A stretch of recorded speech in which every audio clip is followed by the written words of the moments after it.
Bonjour, j'espère que vous allez bien et surtout que vous n'avez pas trop chaud. J'ai ouï dire que dans l'hémisphère nord de la Terre, il fait plutôt chaud en ce moment. C'est l'été, vous me direz, mais il semblerait que les températures soient un petit peu excessives malgré tout.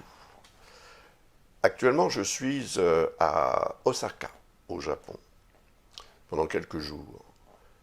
Donc, il fait chaud, effectivement. Non seulement chaud, humide aussi. Donc, ce qui augmente cette impression de chaleur. C'est comme ça, il faut s'habituer ou se mettre avec la climatisation. Que j'ai éteinte d'ailleurs, parce que ça fait un petit peu de bruit, et pour la vidéo, c'est mieux que le silence soit dehors. Alors j'ai intitulé cet événement, la nouvelle lune, qui aura lieu le 24 juillet à 19h11, heure universelle. Donc pour la France, par exemple, ajoutez 2 heures. Et pour les autres régions du monde, faites le petit calcul qui vous permettra de savoir exactement quand ça va se produire. Parce que la nouvelle lune, comme je le dis très souvent, voire systématiquement, correspond symboliquement à un nouveau départ. C'est une nouvelle lunaison qui commence. Donc, je dirais que organiser quelque chose qui va démarrer ce jour-là, le jour de la nouvelle lune, peut être enclin à davantage de potentialité de réussite qu'à un autre moment. Encore que, je dirais, tant que l'on s'organise pour que ce nouveau départ ou ce nouveau cycle, cette nouvelle entreprise, etc., se fasse avant la pleine lune, on sera, comme on dit, en lune ascendante, et il semblerait que ce soit une période plus favorable pour aller de l'avant, en quelque sorte, et puis monter aussi sur les échelons de la réussite sociale, professionnelle, personnelle, enfin bon, après, ça dépend de tout un chacun, évidemment. Mais là, vous voyez, donc, cette comment dirais-je, nouvelle lune qui se produit à 2 degrés quelques minutes d'arc du signe du lion est diamétralement opposée à Pluton, qui lui est en Verseau à peu près à 2 degrés aussi. Cette opposition est intéressante, parce que Pluton représente la notion de destruction, on se débarrasse, on détruit ce qui est obsolète, a priori on va dire, pour reconstruire autre chose. Donc on arrête quelque chose pour commencer autre chose. Mais Pluton ne représente pas nécessairement le moment où on recommence, bien qu'il soit associé à la renaissance, la régénération, le rebirth, comme on dit aussi dans la langue de Shakespeare. Donc, on est à la fois dans une logique de nouveau départ et de fin de cycle, représentée par Pluton. C'est la mort, Pluton. Donc, symboliquement, ça veut dire que, oui, quelque chose va se terminer. Mais c'est pour la bonne cause. C'est pour qu'autre chose, peut-être beaucoup plus intéressant, plus valorisant, etc., puisse commencer. Alors, on a aussi un très bel aspect ici avec Saturne et Neptune, qui sont tous les deux au tout début du signe du Bélier. Trigone, c'est ce qu'on appelle ce genre de configuration. C'est un angle de 120 degrés. Et là, on est vraiment proche des 120 degrés, donc c'est un aspect fort. C'est intéressant, ce genre d'aspect. Pourquoi? Parce que Neptune représente ce qu'on imagine. Saturne représente ce qui se réalise à partir de ce qu'on imagine. Donc, si vous voulez, ça veut dire qu'il y aurait 2 univers parallèles. L'un est invisible, l'autre est visible. Il est rendu visible. Mais il ne se rend pas visible nécessairement comme ça. Il se rend visible bien souvent parce qu'on va faire ce qu'il faut pour qu'il se rende visible. Donc Neptune, c'est la partie invisible. La partie invisible, ben, c'est la pensée, c'est l'imagination, l'inspiration, l'intuition, tout ce qui n'est pas palpable. Et à partir de là, on va agir pour que Saturne puisse prendre sa place dans cette conjonction et produire la réalisation du rêve ou de l'inspiration, voilà, du projet. Un projet, avant qu'il ne soit évidemment écrit noir sur blanc, si on veut, un projet reste quelque chose de très invisible. Et il dépend évidemment de sa qualité, quelque part aussi, pour être réussi. On ne peut pas réussir tous les projets qu'on a.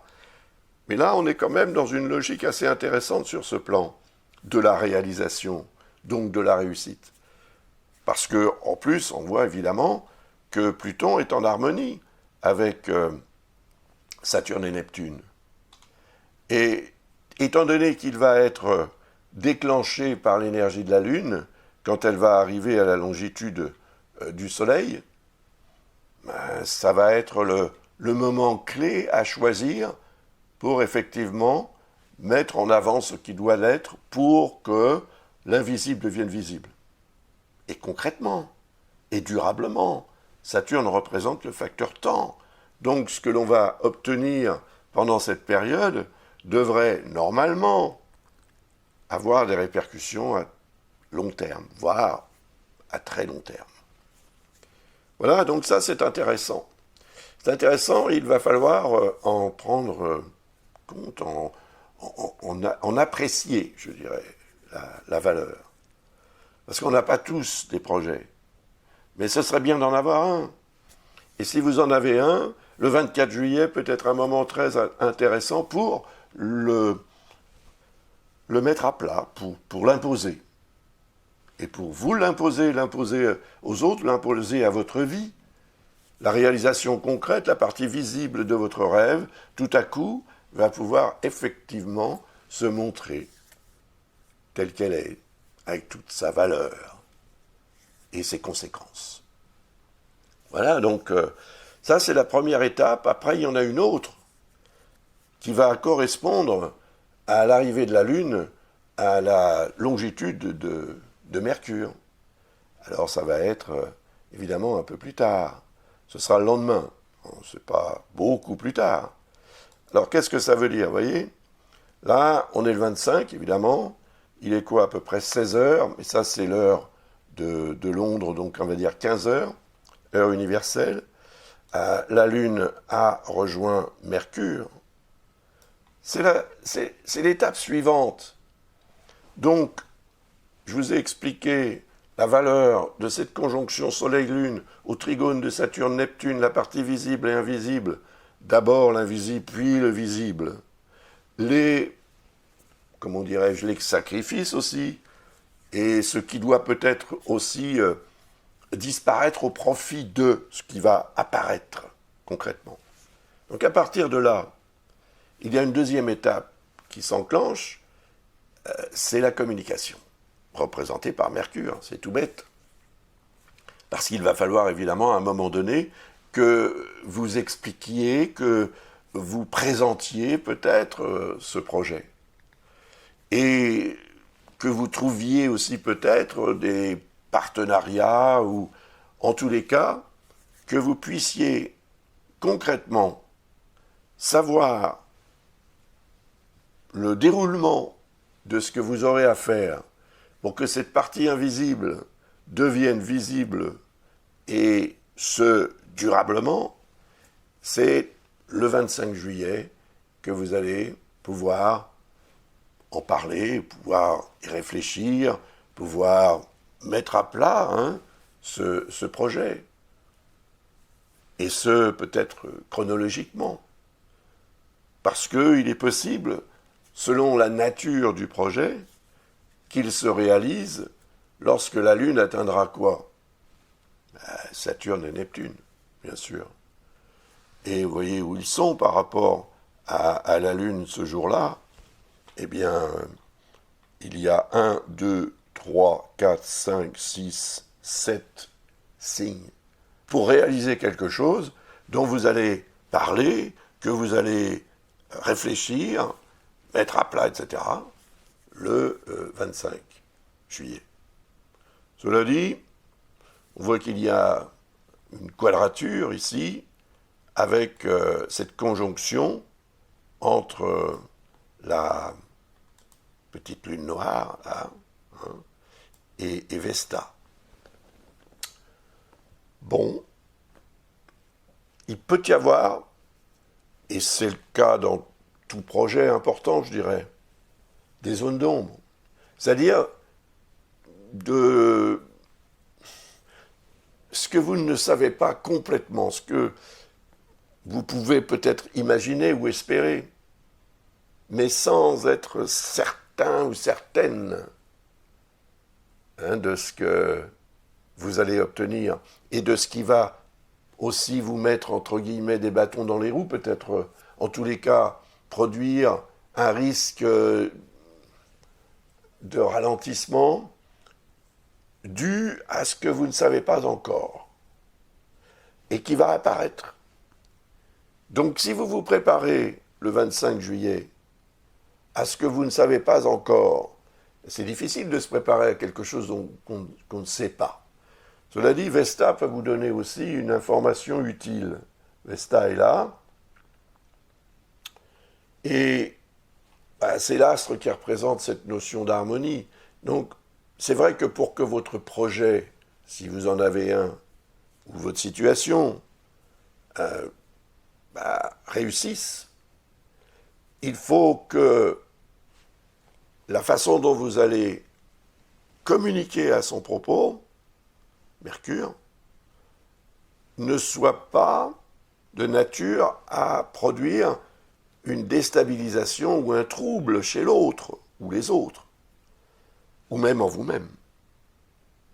Parce que sinon, la lune noire va devenir beaucoup plus conséquente, c'est un peu la zone marécageuse, voire peut-être le sable mouvement dans lequel vous pourriez craindre de vous retrouver. Et ça peut diminuer votre intensité à vous mettre au travail. Alors, la Lune ne restera pas longtemps dans le signe du Lion. En général, c'est 2 jours et demi le passage de la Lune dans un signe. Là, elle est à 13 degrés, donc elle est pratiquement au milieu du signe. Il lui reste un peu plus d'une journée dans le signe du Lion. Et ensuite, évidemment, la dissonance avec la Lune noire et Vesta va disparaître, mais pas celle qui concerne le Soleil, car le Soleil, lui, va séjourner à peu près 1 mois dans ce signe. C'est différent. Le Soleil, c'est la lumière. Donc, n'hésitez pas à faire la lumière sur ce qui peut poser problème éventuellement, parce que ça voudrait dire que vous faites l'autruche. Et évidemment, en faisant l'autruche, vous vous exposez aux prédateurs qui vous attaquent. Donc vous voyez, une autruche, quand elle a peur, elle se met la tête dans le sable. Enfin, c'est un mythe, peut-être que c'est vrai, je ne sais pas, je ne l'ai jamais vraiment vérifié. Mais voilà, c'est ce qu'on dit. Ça ne l'empêche pas d'être attaqué par son prédateur. Donc souvenez-vous de ça quand même.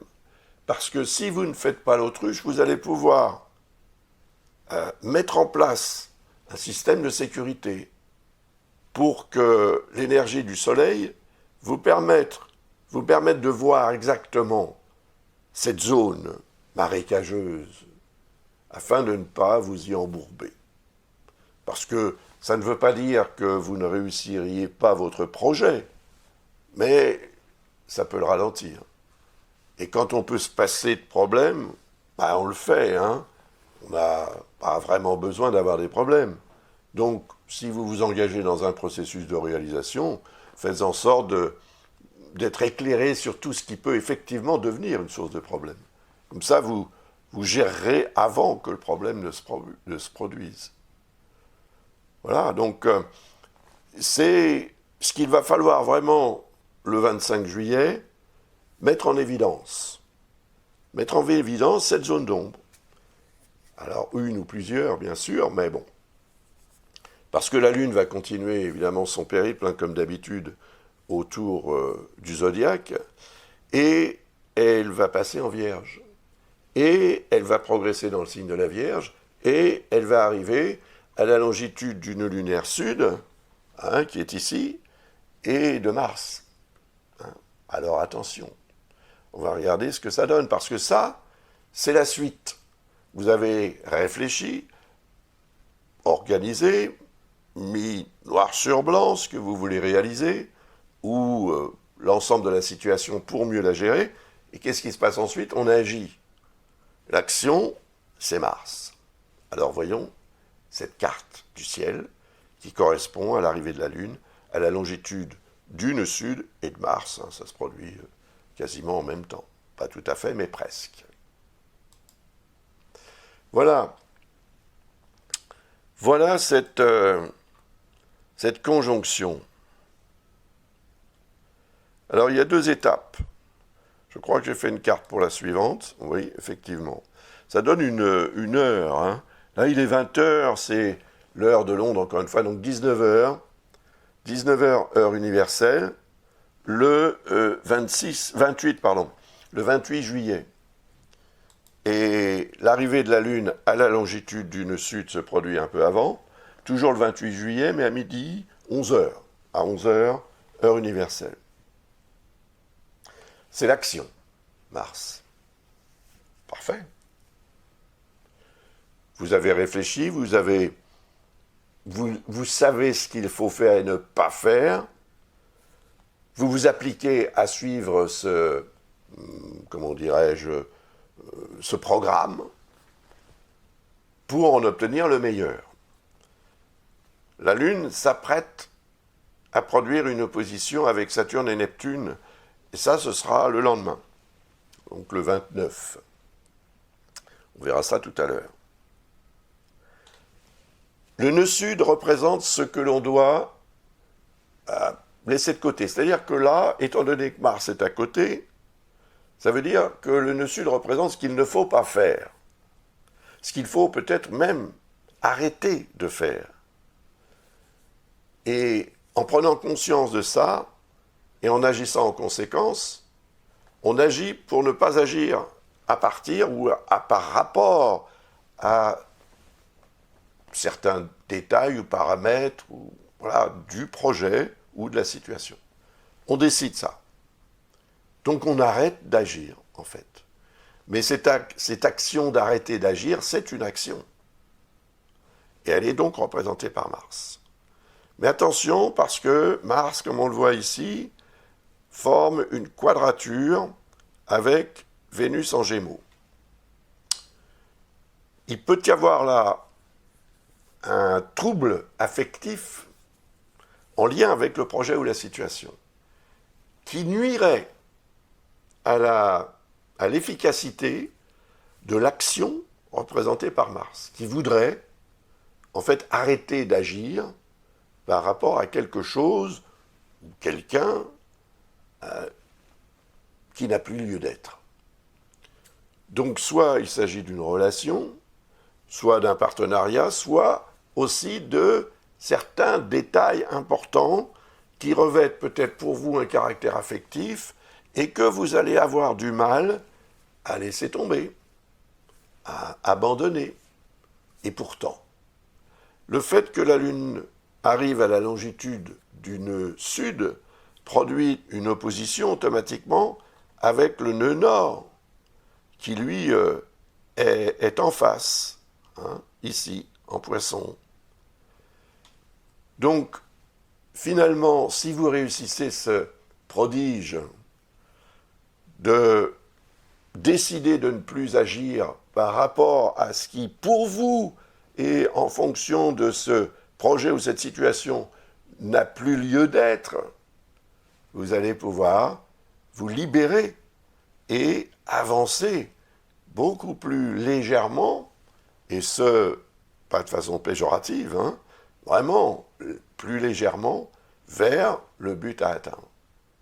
Qui, attention, avec ce nœud nord en Poisson, est représenté par Neptune. Donc ce but à atteindre, c'est quoi? C'est la réalisation concrète du rêve Saturne-Neptune.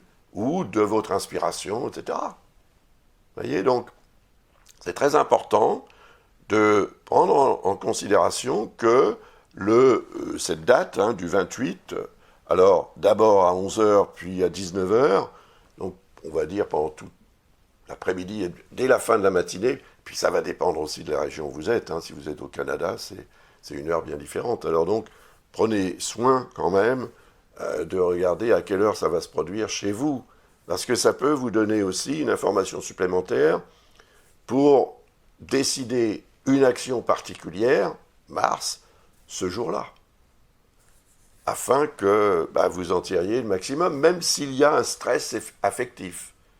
Parce que Vénus montre quand même un attachement qui pourrait vous empêcher finalement d'abandonner, de laisser tomber, d'agir en conséquence de ce qui n'a plus lieu, d'avoir besoin qu'on agisse à son propos.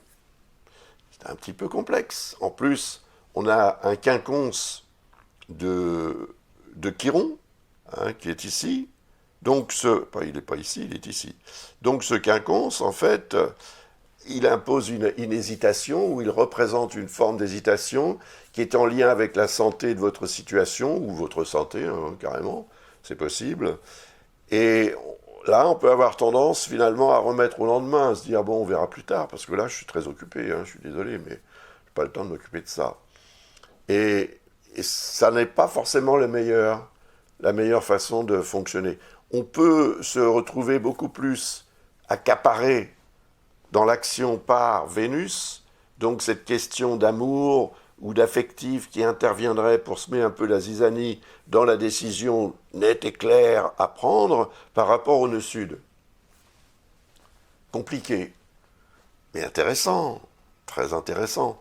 Un peu plus tard, la Lune va produire une opposition avec Saturne et Neptune, je le disais tout à l'heure, donc il faut s'y préparer à ça. Là, on est dans une logique de fausse opposition. Vous voyez, donc la fausse opposition, c'est une opposition quinconce, si vous voulez. Parce que les signes concernés, c'est la Vierge et c'est le Bélier, sont au quinconce l'un de l'autre. Le quinconce, c'est l'ambiguïté, l'opposition, c'est l'opposition, on s'oppose. Mais en même temps, l'opposition, quand il s'agit de la Lune et de ses transits, déclenche l'énergie de l'élément ou de l'astre concerné. Là, on est évidemment en présence de Saturne et Neptune. Donc on va regarder cette carte du ciel. Ça va se produire le lendemain, a priori, je pense, en tous les cas. Voilà. Donc cette carte du ciel, non, ça c'est toujours avec Mars. Voilà, c'est donc le 29, oui, à 9h du matin, heure universelle. La Lune arrive en Balance, enfin elle est arrivée en Balance depuis un peu plus de 2 heures, 3 heures presque même, et elle est opposée à Saturne et Neptune, comme vous pouvez le voir. Alors, Saturne et Neptune, je vous en ai parlé dès le début de l'analyse de ce thème de nouvelle Lune, parce que ce sont les astres quasiment dominants. La Lune est là, et comme disait la chanson, le soleil ne la voit pas, mais bon, c'est pas trop grave, parce que elle va quand même déclencher l'énergie de Saturne et Neptune. Et par rapport à cette logique de invisible qui devient visible, le moment sera fort. Et comme la Lune est également en harmonie avec Uranus et avec Pluton, et là on est en présence d'un triangle d'air qui est en lien avec le mental, le cérébral, la communication, les déplacements, les mouvements, etc. C'est la période estivale, de nombreuses personnes d'entre nous vont en profiter, normal. Mais n'oubliez quand même pas vos projets. Et peut-être que ce sera même une période ou un moment, cette période estivale, pour pouvoir en discuter et aller de l'avant en fonction de cette réalisation de projet. Parce qu'il est possible que vous obteniez un résultat tout à fait intéressant par rapport à ça, lorsque la Lune atteindra Saturne et Neptune. C'est quoi? C'est 2 semaines plus tard, c'est rapide. Mais il y aura aussi une étape intéressante et importante lorsque la Lune atteindra Pluton, bien sûr, parce que Pluton est impliqué depuis le début. Pluton est en harmonie avec Saturne et Neptune, et au moment de la nouvelle Lune, Pluton est déclenché par la Lune. Et le Soleil reste quand même opposé à Pluton. Donc il y a une opposition vie-mort. Il y a une opposition naissance, si vous voulez, et automatiquement, cette notion de naissance implique la fin de quelque chose. Donc, je vous disais tout à l'heure, dans la première partie de cette analyse, que ça correspondait à un nouveau départ, mais en même temps à la fin d'un cycle. C'est un nouveau cycle, mais c'est une fin de cycle aussi. Donc, pour que ce nouveau cycle puisse vraiment se mettre en place et qu'il vous donne toute satisfaction, il faut accepter ce qui doit finir. Parce qu'il y a peut-être une notion de sacrifice. Voilà, c'est possible. Donc, pensez-y, organisez-vous, parce que pendant ces 2 jours et demi, au cours desquels la Lune va transiter en Balance, vous serez favorablement influencé mentalement pour en débattre, pour communiquer, pour y réfléchir, pour mettre à plat, noir sur blanc, le programme de cette réalisation de ce projet, etc. Vous l'aurez déjà fait précédemment, lorsque la Lune est arrivée à la longitude de Mercure. Oui, il y a une deuxième étape qui va peut-être être une étape beaucoup plus conséquente, parce que le signe de la Balance est le signe aussi de la diplomatie, donc peut-être devrez-vous faire usage de diplomatie pour que votre projet soit ou accepté ou compris et intégré dans un parcours global avec d'autres personnes éventuellement. Tout à fait possible. La Lune continue, bien sûr, mais son boulot, elle continue. Et là, on arrive avec une opposition sur Chiron. Donc, déclenchement d'énergie de Chiron. La Lune est donc ici, en face. Déclencher l'énergie de Chiron, c'est déclencher ce qui doit être pris en considération côté santé. Santé en tant que telle, ou, comme je le dis à chaque fois, santé dans un domaine ou dans un autre de votre vie. Maintenant, Chiron forme des configurations qui sont de fausses configurations. Ça, c'est un petit peu embêtant parce que finalement, une fausse configuration, comme ici on a un faux carré avec Pluton, on a un faux carré avec Vénus qui viendra tout juste d'entrer en Cancer. Alors les faux aspects, faux amis, etc., le faux carré est en fait un sextile, ou c'est un carré déguisé en sextile plutôt. Et avec Chiron, c'est embêtant parce que Chiron représente les questions de santé. Donc vous allez peut-être avoir un symptôme qui va apparaître. Et si cette énergie de Chiron, en lien avec Pluton, représente la capacité de régénération au niveau justement de la santé, vous pourriez avoir l'impression d'être meilleur que les autres. Et donc de considérer que vous avez suffisamment d'énergie de régénération pour ne pas être affecté. Mais comme c'est un carré, en fait, il va vous tromper. Donc, soyez quand même dans la vigilance. Après, le sextile avec Vénus, c'est un faux sextile aussi. Donc, c'est un sextile carré. Et là, c'est l'inverse qui se produit. Ça veut dire que Vénus peut représenter un potentiel de satisfaction qui, finalement, ne sera pas apprécié à sa juste valeur. Donc, vous allez prendre Vénus du mauvais côté. C'est l'amour de quelqu'un, peut-être, qui va vouloir vous conseiller pour améliorer votre situation ou votre santé, ou la santé dans un domaine de votre vie. Mais vous allez douter. Et donc, vous ne tiendrez pas compte des conseils ou même peut-être de l'aide proposée par cette personne. Mais ça peut être aussi un coup de chance, par exemple. Vous pourriez avoir à tenter la chance pour vous tirer d'embarras. Ça m'est arrivé, ça, et ça a fonctionné, je peux vous le dire. C'est formidable. Donc, ne considérez pas le lien favorable de Vénus comme étant quelque chose qui ne l'est pas. Parce que finalement, vous refuseriez même peut-être de profiter de la chance. Et ce serait dommage. Et ça, c'est amplifié par le quinconce de Mars, bien sûr. Parce que, bon, Mars est ici. Il y a même un quinconce avec le nœud lunaire sud, si on veut. Mars, c'est l'action, donc agir. Pour justement que ce chiron, en faux aspect avec Pluton et avec Vénus, ne devienne pas une source d'erreur systématique. Mais Mars, au quinconce de Chiron, n'est pas favorable à l'action spontanée.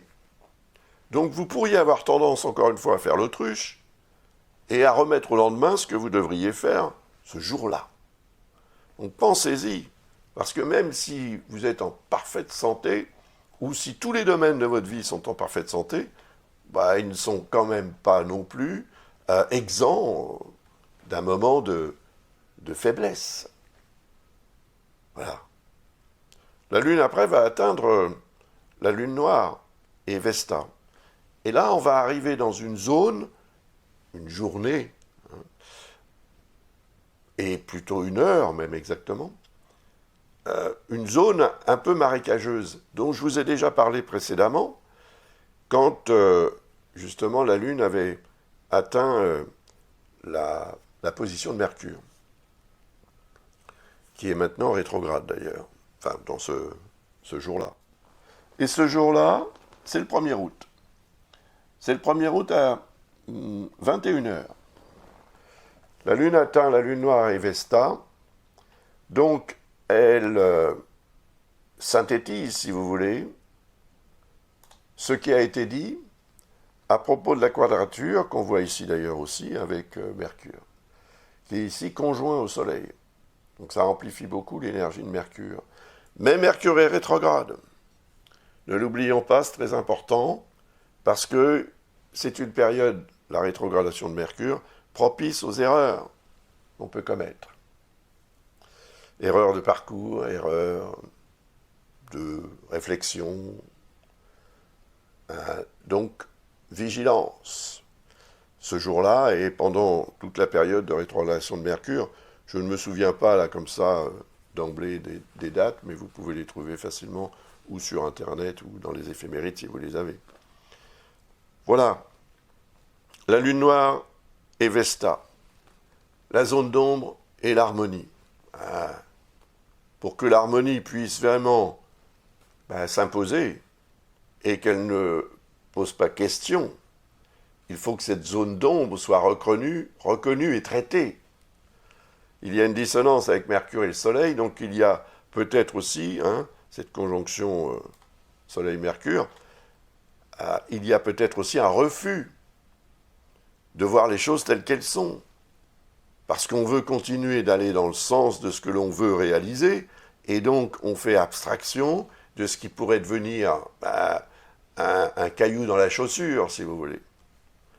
Et donc vous empêchez de réaliser ce que vous souhaiterez réaliser éventuellement, ou de gérer une situation donnée. Ça, c'est l'incompréhension, l'erreur de communication également, que représente ce genre de configuration.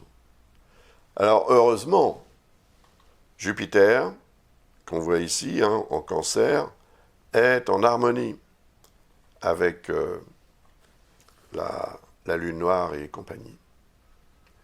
Donc Jupiter protège. Alors Jupiter, ça peut être la loi. En tous les cas, c'est ce qui revêt un caractère officiel ou bien philosophique. Donc on a tous une certaine philosophie de la vie et des événements. Et on a tous un potentiel.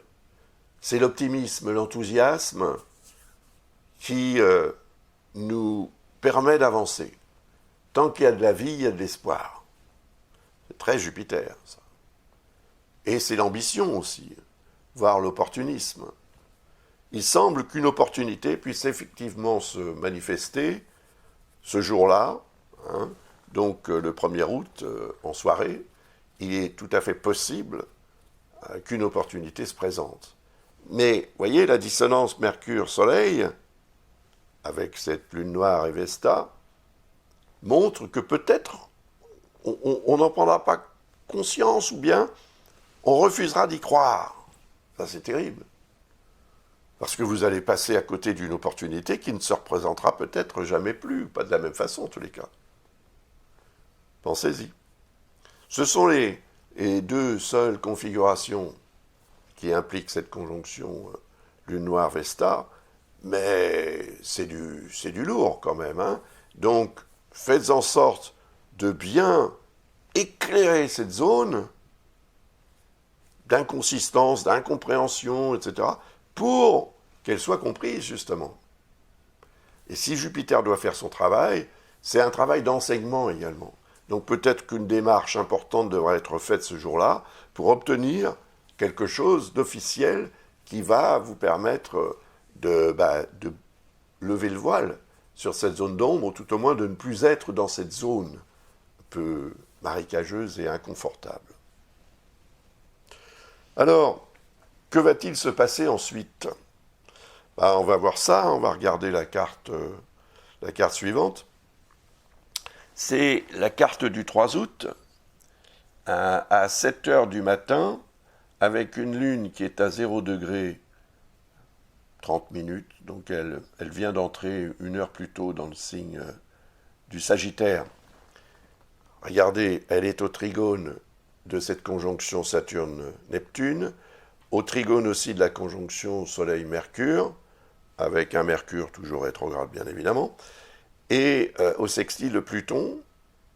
C'est fort. C'est fort et c'est sympathique parce que il y a l'opposition avec Uranus. Ça va donc déclencher l'énergie d'Uranus. Et le projet que j'évoque depuis le début de cette analyse, le côté visible de l'invisible, va peut-être être relié ou va peut-être être, comment dirais-je, la conséquence d'un changement majeur. Et un changement positif, évolutif. Uranus est au trigone de Pluton, la minute sextile de Pluton. Donc là, il faut vraiment que vous soyez à l'écoute de tout ce qui doit être fait pour obtenir le meilleur. La Lune va séjourner 2 jours et demi dans le signe du Sagittaire, et pendant cette période, elle restera plus ou moins en harmonie avec Pluton d'un côté, en harmonie avec Mercure et le Soleil de l'autre, en harmonie avec Saturne et Neptune. C'est vraiment une journée ou 2 jours très, très importants en ce qui concerne donc l'évolution de votre vie et le changement, ou par le changement. Et Uranus, c'est quand même un astre majeur qui, pendant son transit en Gémeaux, qui va durer environ 7 ans, sera en harmonie avec Pluton. Et à chaque fois, étant donné qu'il sera également en harmonie avec Saturne et Neptune, tout au moins pendant 2 ans avec Saturne et après beaucoup plus longtemps avec Neptune, eh bien, cela va avoir un effet très favorable sur l'ensemble de la société, en termes d'évolution, des techniques de communication et du potentiel donc de réalisation de ce que vous n'êtes pas encore peut-être en mesure d'imaginer pouvoir réaliser, grâce à ces nouvelles technologies de communication.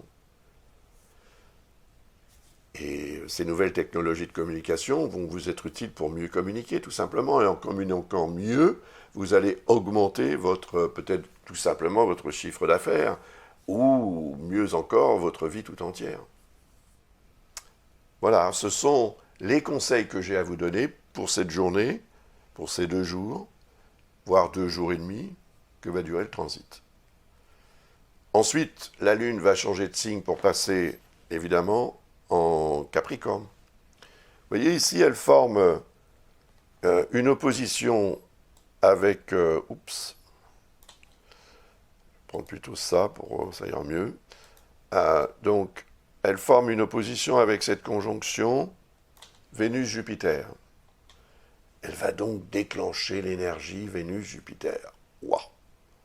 Qui sont, c'est vrai, au carré de Saturne et Neptune. Ça, il ne faut pas l'oublier. Mais au trigone de la Lune noire et de Vesta. Ça non plus, il ne faut pas l'oublier. Donc, conjonction Vénus-Jupiter. La chance, l'opportunité, l'évolution de votre vie sur le plan affectif ou sentimental, l'évolution et l'augmentation de votre besoin d'exprimer vos sentiments. Et ça, ce sera très fort évidemment chez les natifs du Cancer, chez les natifs du Capricorne qui sont en face, chez les natifs du Scorpion qui sont au Trigone et chez les natifs des Poissons qui sont également au Trigone. Et plus légèrement chez les natifs du Taureau et de la Vierge. Mais bon, nous serons tous impactés par ce genre de configuration, qui va s'exprimer peut-être davantage dans un secteur du thème, dans une maison, avec les répercussions que ça peut avoir. Et ce sont a priori des répercussions positives. Or, il y a quand même ces dissonances avec Saturne et Neptune qui pourraient nous faire hésiter encore une fois. Parce que Saturne, c'est le frein sur lequel on a le droit d'appuyer. Mais quand vous conduisez un véhicule, par exemple, si vous êtes constamment le pied sur le frein, ça va être une source de perte de temps et puis de fatigue pour le véhicule, de fatigue pour les plaquettes de frein, de fatigue aussi pour les véhicules qui sont derrière vous, etc. Donc, il faudra faire un effort pour ne pas être dans une logique d'oscillation non plus entre le pour et le contre. Le pour, c'est Jupiter. Le Jupiter est toujours pour lui. Saturne, toujours un peu sceptique. Donc, il va être là à dire Saturne, attention, Jupiter, tu prends des risques. Et l'amour est aveugle, c'est vrai. Jupiter conjoint à Vénus peut augmenter l'expression des sentiments. La capacité de création et de procréation aussi, les artistes vont le ressentir. Et les couples qui sont dans une logique de conception, par exemple, seront également favorisés. La Lune déclenche aussi beaucoup de choses de ce point de vue-là. Mais Saturne-Neptune, c'est... Oh là là, on imagine le pire, vous voyez, c'est ça un peu. Et ça serait malheureux, parce que ça voudrait dire qu'on ne tirerait pas ce qu'il y a à tirer de positif de cette conjonction Vénus-Jupiter, qui est au demeurant quelque chose de très favorable. D'autant plus que, comme on l'a vu, elle est en harmonie ou trigone de cette conjonction entre Vesta et Neptune. Et la Lune noire, pardon. Donc, oui, ça c'est très favorable. Ça veut dire que Jupiter sera capable d'un commun accord avec Vénus, l'amour, donc, l'amour de ce que vous serez en train de faire, l'amour au sens propre du terme, va être favorable à la gestion de cette lune noire. Peut-être même va-t-elle devenir, cette zone, une source d'amélioration notoire et d'harmonisation de votre vie. L'opportunité sera là. Allez-vous la saisir? C'est une autre histoire. Et là, c'est le libre arbitre qui intervient, bien sûr. Vous allez décider si oui ou non vous agissez ou pas. Parce qu'ensuite, la Lune va rejoindre Pluton. Elle va produire une opposition avec Mercure.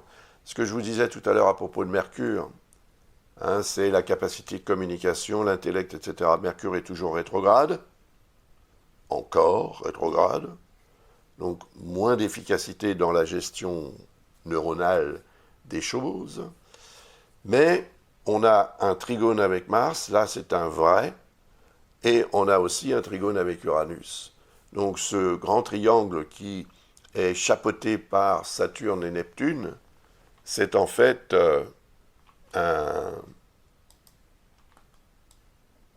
voilà.